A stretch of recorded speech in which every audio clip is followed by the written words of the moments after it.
Welcome back. Time for today's three-stock lunch. And Boris Schlossberg is our trader today. He's managing director of FX strategy with BK Asset Management, also a CNBC contributor. Boris, welcome to you. Let's start with Eli Lilly today. President Biden and Senator Sanders have continued their push for lower drug prices. They are now citing the high cost of weight loss products in an op-ed. Should that dent the shares' near-term potential? Yeah, I think any kind of a pullback here is going to be a great buying opportunity. I mean, Eli Lilly is the leader in this space. Zepbound and Mounjaro have multi-year, multi-bagger investment opportunity because they're just such an incredible drug. I've been making an argument with you guys for a while that GLP-1 is a much bigger investment opportunity than GPT-4 for the near term, and I think these drugs are here to stay. And of course, the best way to play them is going to be Lilly. So any kind of a dip, I think, is going to be great. But in this case as well, I mean, look, it's doubled over the past year. You don't think it's too expensive?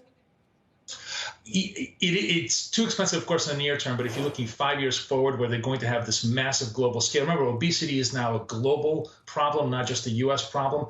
And the amount of revenue they're going to be able to generate off this product, I think, is going to be tremendous. So I think if you have a 3 to 5 year forecast going forward, a vision going forward, you'll be very, very well served from Lilly. What if prices get capped?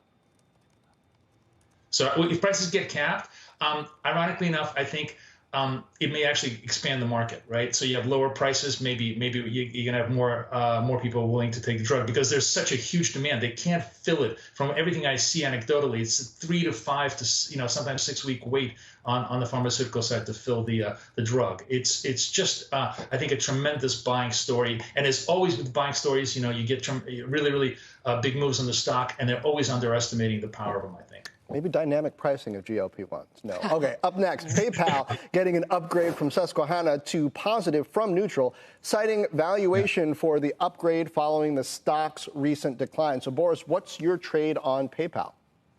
So this is a really interesting story because, yes, from a valuation point of view, 5x cash flow, 13 times earnings, it looks kind of really good. But I think from a secular point of view, I am very, very cautious on the stock. PayPal has a lot of competition right now. It's number 7 in China, very much at the bottom of the cellar in the leading place where there's digital payments. And with Apple Cash coming out, I've seen the Apple Cash demo, very slick, the ability to be able to pay somebody out of messages, kind of very slick. I think it's very, very hard for these guys to compete going forward. And to me, in order to be able to get long on the stock, they're going to have to see actual customer growth instead of just financial engineering. And until that happens, I'd very much be a hold at this point. Well, it's just a hold. Let's move on to Paramount then. Tons of news surrounding this one today. Yes. What's your trade on the stock? Yes. Trading currently a little over $10 a share.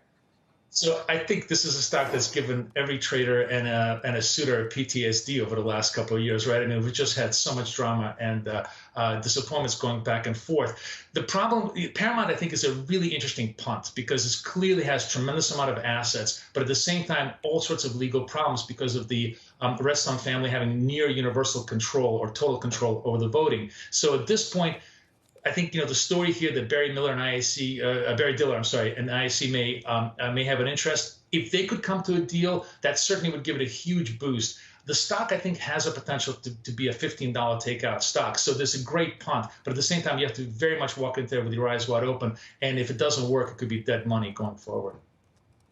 Dead money, the dreaded words. Boris, we hope not. Thank you for your time. It's good to see you today. Good to see you guys. Bye. Boris Schlossberg.